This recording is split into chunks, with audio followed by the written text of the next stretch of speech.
Hello, hello. Welcome to my first my first episode of the Self Doubt Project. I have one of my closest friends here today, Sezlyn. Sezlyn, tell us a little bit more about yourself. Wow, okay.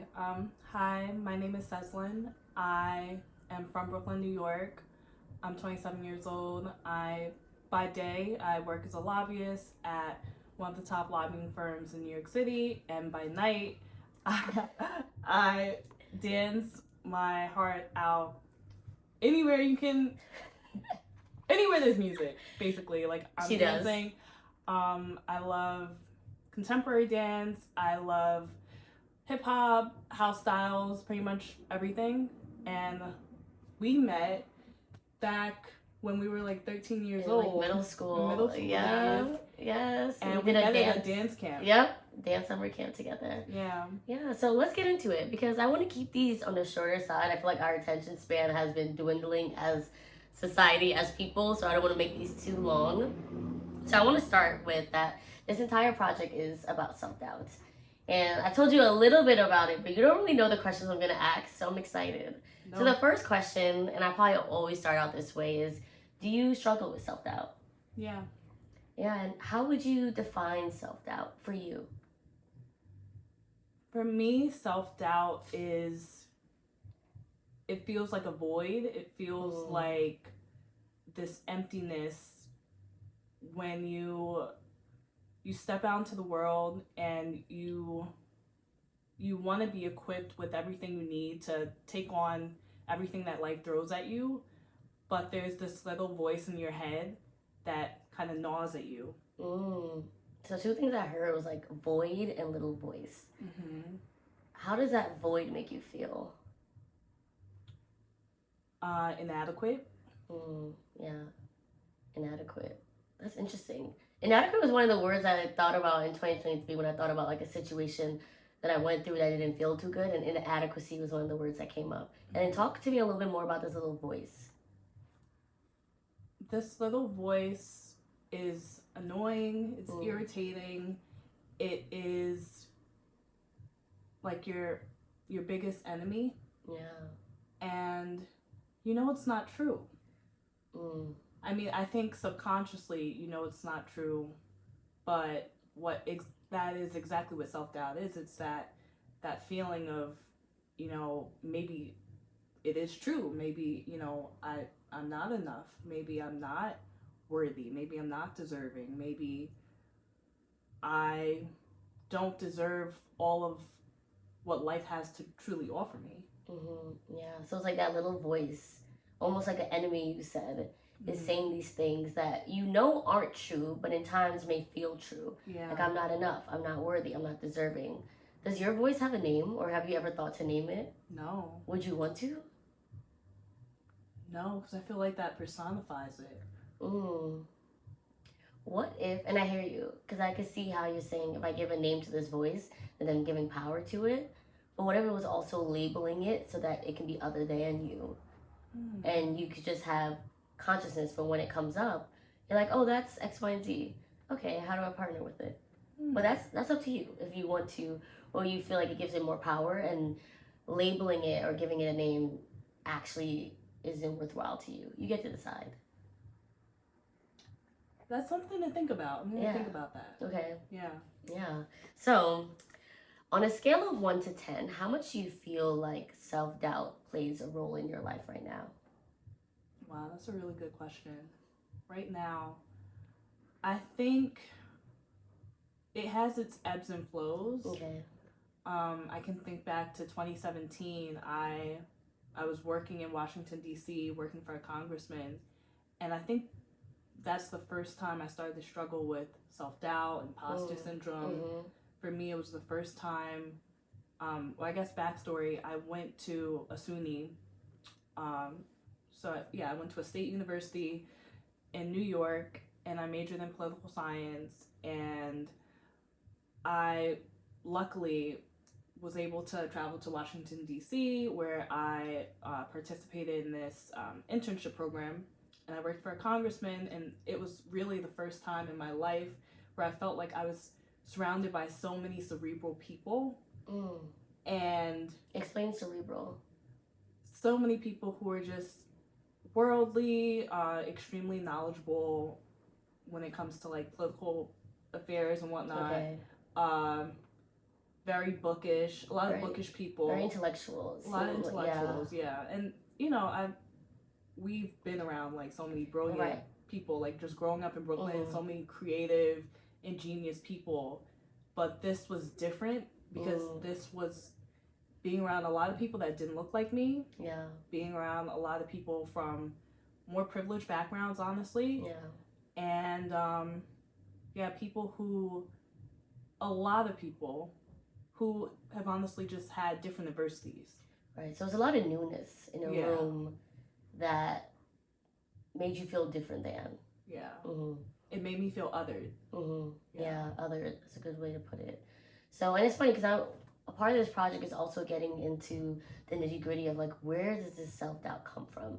So you're explaining the situation as one of the first times that you really experienced self-doubt. But actually, I want to put a pin in it and come back to it because you didn't answer the question on the scale of 1 to 10. So let's get scale of 1 to 10, how much is self-doubt? And then we'll talk about that experience a little bit more. Okay, now how much does it affect me? It affects me less than it did previously. Okay. And I think it's because this year in 2023, I think I began to tap into different parts of my identity. Yeah. And I started to embrace sides of my identity that I used to feel ashamed by. I love that. What helped you embrace parts of our identity that you once shunned or didn't embrace? And I want to challenge you to create a number. Okay. Oh my gosh. 6. 6. Okay. And why is it a 6? Because in the past I would give it a way higher number. Yeah. It's still there. It still is. It's present, but it's playing more of a background role. The voice isn't as loud all the time. It comes in and out, but it's not constantly on your shoulder. Right. Okay. It's not as incessant. Right. Yeah. Okay. So you were talking about this time because I think so much of it is like we have the awareness that we're struggling with self-doubt. And then it's like, well, where does this even come from? Is it in alignment with who I want to be? And you were talking a little bit, though, before we get into where it came from, about being able to truly embrace and accept all that you are. What helped you do that this year? Being creative. Getting comfortable with making mistakes, getting comfortable with learning. I think dance has played a pivotal role. Moving your body. Yeah. And going back to those roots of dance was such a big part of your life growing up. And then getting back to that. I feel like so often we have something that is so important to us as children, and then we stray away from it as we get older. Of course, they're doing construction downstairs. So yeah, episode 1 is going to have some construction. But it's so nice to be able to be like, what did I love? And why am I not doing that anymore? And how can I embrace it a little bit more? Yeah. And maybe it doesn't look the same way as when you were a child, but now it's reinvented, it's reimagined in a new way. So doing things that you enjoyed helped you.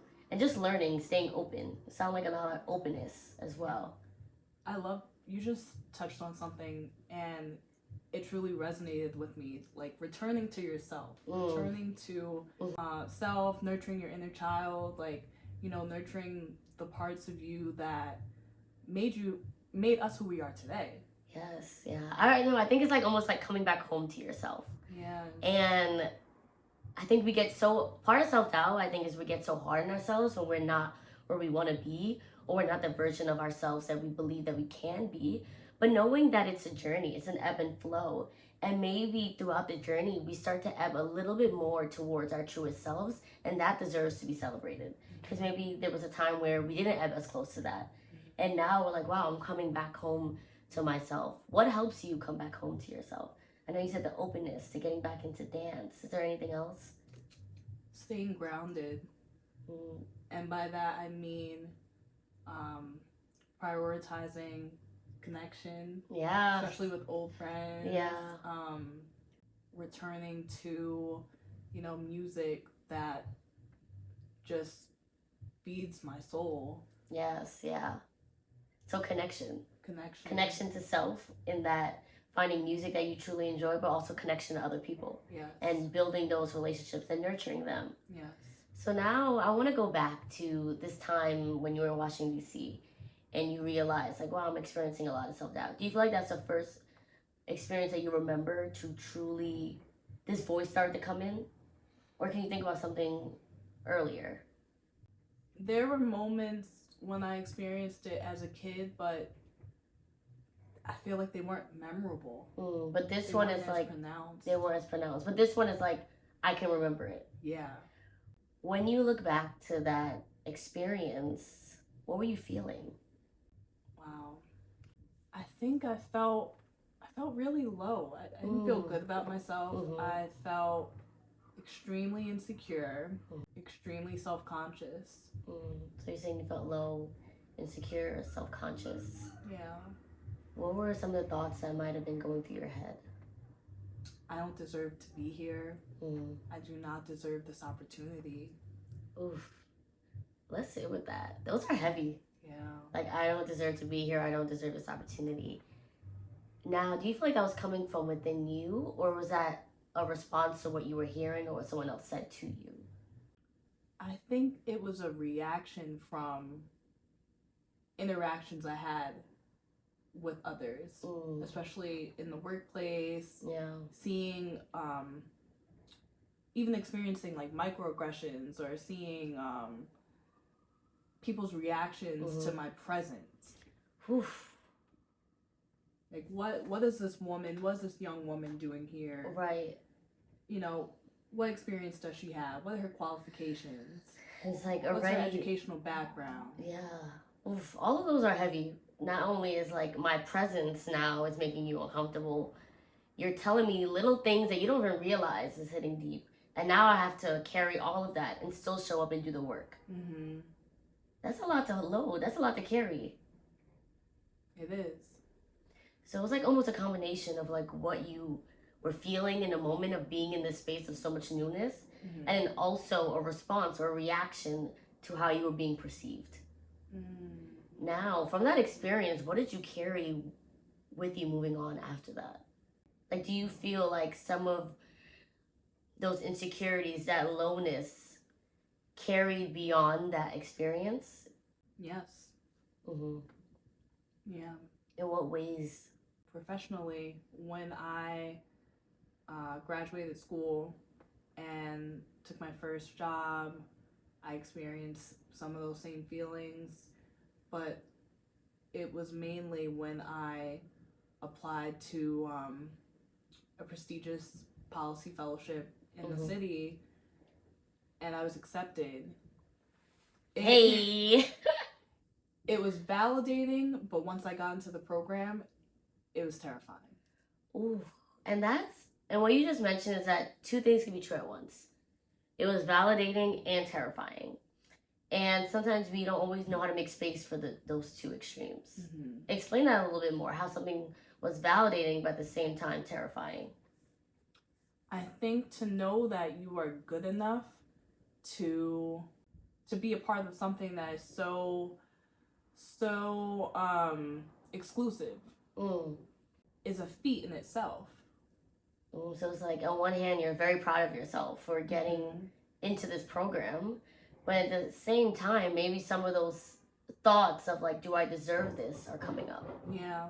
Is that what you were feeling? Lingering. Yeah. What helped you work through those thoughts? Or are you still working through those thoughts? I'm still working through those thoughts. And it's interesting because I think I'm actually worse off now. Really? Than I was in the past. Yeah. Yeah. Why do you say that? I think as I've experienced certain things in life, certain adversity and obstacles, it has, and I think I'm pretty good at hiding it most of the time, but I think a lot of us struggle with this exterior that we put on in terms of who we are when we go out, and then at the same time coping with our internal thoughts and our emotions and our insecurities. And it just, I don't know that it gets easier, but I think you learn how to cope and you learn how to manage. And I think that's what I've done. Yeah. And I want to bring something to your attention, because on one hand you're saying it feels like you may be struggling with the thoughts more. Yeah. But then you're also saying that it gets easier to manage. Yeah. Are you coping and just covering up the thoughts, or are you working through the thoughts?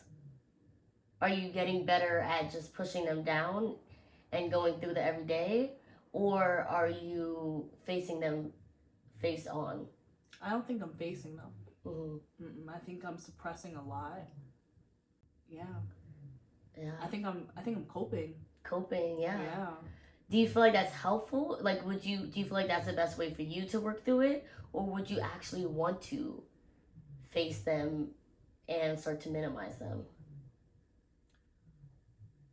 I think in time I would like to return to speaking to a licensed therapist about, some of this.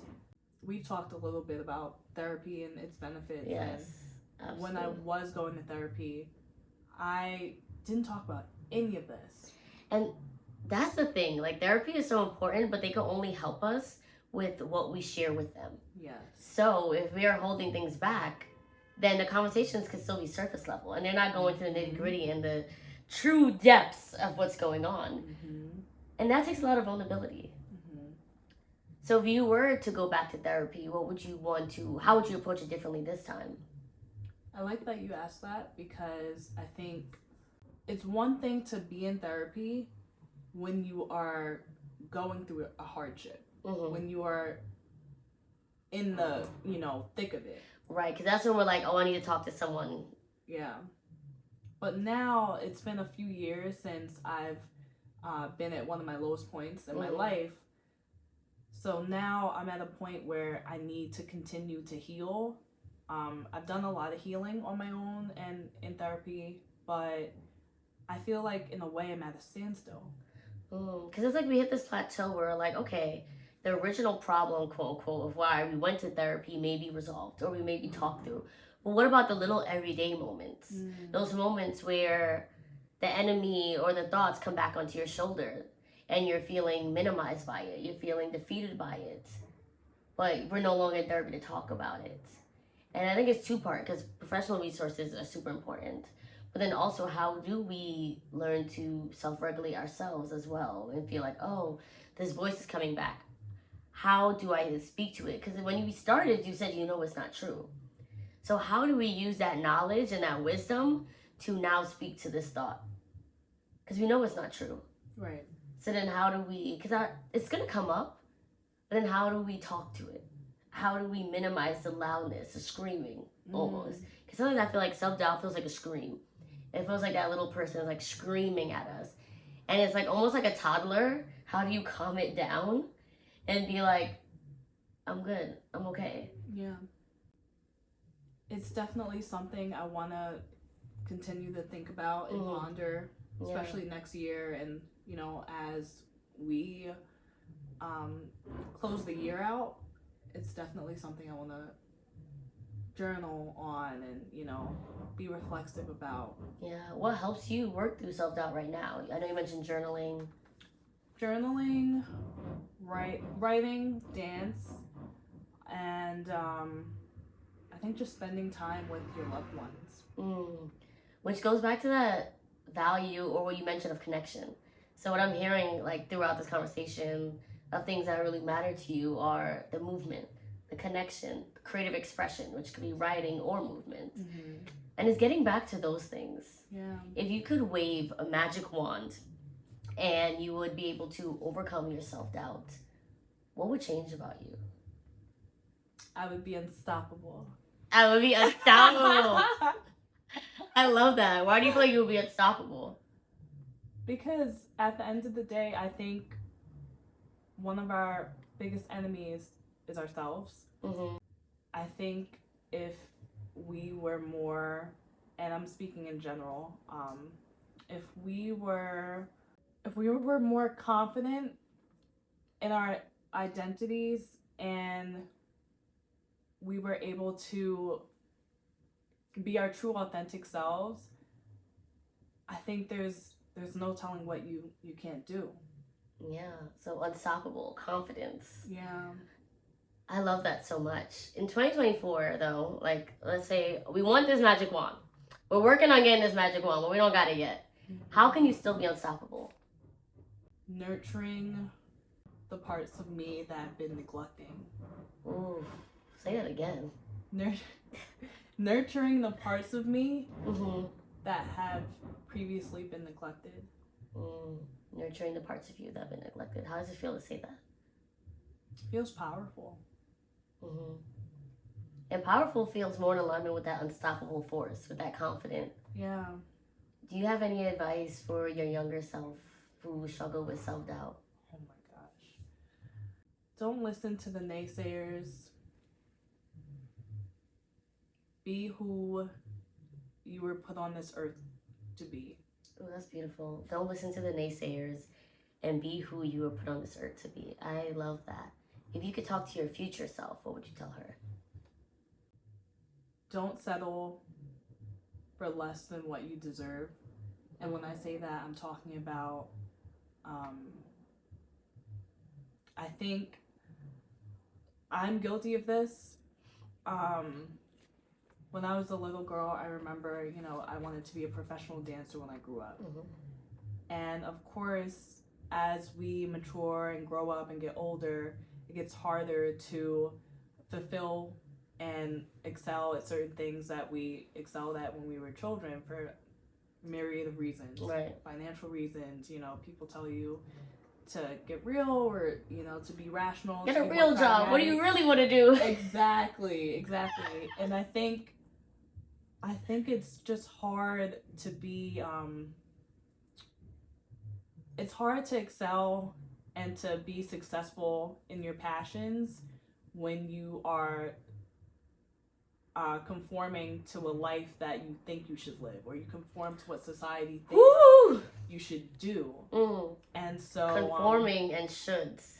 Yeah. It's like, what do I want, and what is society telling me I should be doing? And how this all comes back to like going back to that truest self, coming back home, getting in alignment with what you really want and who you truly are. Which is, I feel like we talk about it so much, and it's definitely easier said than done. So yeah, I think I would say don't settle. If you want to, I don't know, think of a crazy, or not a crazy, but think of like a some career or some, something that you want to do, and someone told you not to do it. Right. Like, it's so just do it. Do it. Yeah. Do it. Like, and this series is not about like necessarily getting to the answer or the solution. Is truly sharing stories and conversations. But on that last piece, so much of that is them projecting onto you. Is them projecting their own fears, their own insecurities, the things that they just don't know.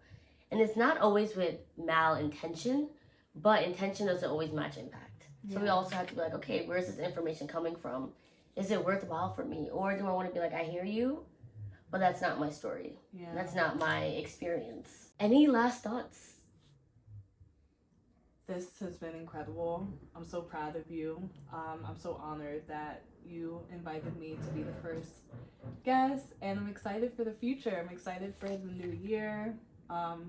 I'm so grateful for you, and I'm so grateful for our friendship. And yeah, I love you. Yeah, get in here. I love you too. I didn't know what I wanted this series to look like, to be, and that is just a reminder for you to get started. If you have an idea, act on it. Use your community, use your friends, use your people. The idea will expand as you continue to go, but the only thing stopping you is if you don't start at all. That'll be episode 1 of the Self-Doubt Project. See you soon. Bye.